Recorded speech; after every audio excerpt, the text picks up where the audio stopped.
While it's important to understand the concepts behind the motherboard, the processor, and memory, the good news is that all that electronics and circuitry stuff is carefully and safely tucked inside the box, and we're fortunate because normally we don't have to deal with it. What we usually have to deal with are all the lights and ports and buttons and things that we see on the computer itself. So let's take a few minutes to get familiar with what types of things we might see. The CPU, or computer case, will actually have many different lights, buttons, or ports that you can use. Typically, a laptop is actually going to have more than maybe a regular desktop CPU. You're going to have something like the power button. You always have to have one of those. You'll probably have a light that represents your hard drive. You'll have a battery light for your laptop. You might have multimedia buttons. And you're also going to have various different kinds of ports. Now, when we talk about the hard drive light, this is simply going to be a light somewhere on the case or on the CPU. The most important thing to recognize about this is when that light is lit, it means that the hard drive is running. In other words, it's spinning and it's actively doing something. It's really important that you do not turn off your computer while the hard drive light is spinning. That can simply cause some damage. So it's an important thing to look for if you're ever having to do what we call an emergency shutdown of your computer. We'll talk more about exactly what that process is later. But let's take a little bit of time to talk about these other options. When we talk about the power button itself, there's kind of a universal symbol, and you can see that represented here. One is actually just a symbol, but the other three are actual buttons off of computers.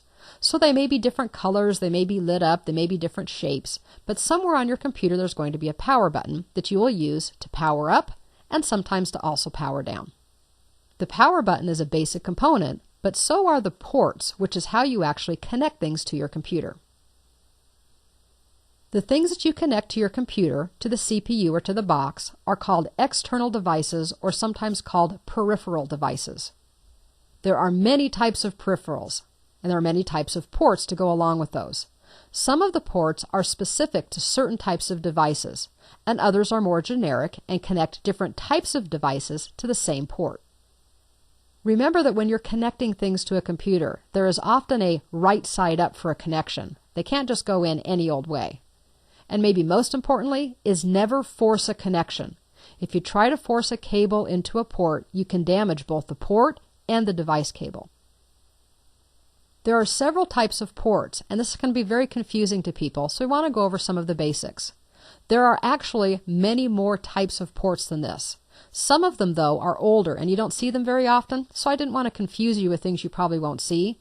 Some of them are also very specific. What we're covering here are the ports that will be important for you as a new computer user. They include a monitor port, a keyboard and mouse port, a printer port, a port for speakers and microphones, something called FireWire, and something called USB. A monitor port is fairly small, almost rectangular, and it can have little holes in it. Now again, we're not going to get into the specifics about what all of these different things are called, but here's an example of a monitor port. Make sure that when you connect a monitor cable, that it's right side up. Because if you look at the little holes, you see that they are not consistent, and there definitely is a right side up and down. You'll also see that there are little holes on either side, into which you can screw in the monitor cable so it doesn't come loose or disconnected, causing your monitor to black out on you. These are examples of keyboard and mouse ports. Keyboard on the left, mouse on the right. They look very similar, but again, they are slightly different.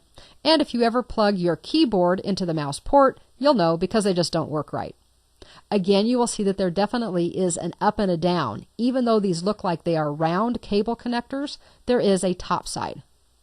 It's easy sometimes to just simply rotate it around until you can feel that it kind of gets ready where you can push it into place. We're seeing fewer and fewer printer ports, but it can be a larger port than the monitor port, with more pins, as they say, or more holes. And again, it should be labeled, like many of these ports will be, that it is for a printer. These days with multimedia, wanting to use speakers and or microphones is important. These are very typical audio-video kinds of connections that you probably have on your portable CD player and other things that you've used. And the port itself can actually be on the back of the computer, where a sound or video card may go, or it could also be on the front of your computer. There may be several different ports that all fit the same type of thing. Usually they're marked separately for the speaker and the microphone. So make sure that you put it into the correct one. It's not that it will necessarily damage anything, it just won't work. So if you plug in your microphone and you find that you can't use it, or you plug in speakers and you can't hear anything, try another port. FireWire is a high-speed connection used for things like audio and video especially, and it's kind of a specialized type of port. Not all computers have them. Usually it needs to be higher end or set up specifically to do multimedia, audio, or video. In some ways, though, I have saved the best for last because USB, which is a universal serial port, is actually the most popular type of port these days. It hasn't been around very long. The current standard is called USB 2 as opposed to USB 1. USB 2 is faster. So if you can buy USB 2 devices, that's the better choice. There are two different types of connectors that you can see here. One is for kind of internal devices and the other is for more portable devices called USB-A and USB-B. But the important thing is that the USB port has actually replaced many of these other ports. We aren't seeing as many monitor ports, keyboard and mouse ports, or printer ports as we used to, because those devices actually can all use a USB port. If you go down to the office supply store and you buy a printer these days, it probably will have a USB connection. When you go to buy a new computer, you actually will probably not see a printer port. Only older computers have them. So as I said earlier, don't panic if your computer doesn't have all of these ports. Probably what you'll start to see is more USB. Not that long ago, maybe 8 or 10 years ago, we only had 1 or 2 USB ports on a computer. The ones that you see nowadays have usually 2 or 4 on the front and maybe another 6 or 8 on the back. So USB ports really are becoming very popular. That's why I like to say it's becoming a USB world. Most computers today have multiple USB ports, both on the front and the back of the CPU. Many of the old proprietary ports have been replaced by these USB ports. As I said, printers, keyboards, mice, storage like external hard drives, and many other devices now come with USB connections instead of the old proprietary ones. And even though we're not going to talk specifically about it in this course, also remember that many devices are now becoming wireless. And when it's wireless, you may or may not actually need to connect it at all. Some things like Bluetooth may be built into things like your laptop, so there's nothing that you're actually going to see. It just happens to work. Others, though, will be wireless, like a wireless printer, but you may still need to put some type of a receiver into your CPU, into the USB port.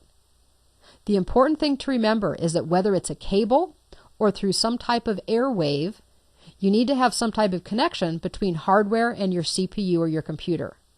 If it's going to be wireless, there needs to be some mechanism for that connection to happen. So how do you find what you're looking for?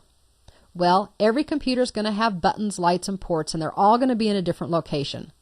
Most desktops have front and back ports only, so you can kind of limit it to at least 2 of the 4 or 6 sides, if you will. Laptops, of course, can be a little more tricky. They can have any of the 4 sides, or above the keyboard when the lid or the monitor is open. So sometimes on laptops you kind of have to search around, everywhere probably except on the bottom.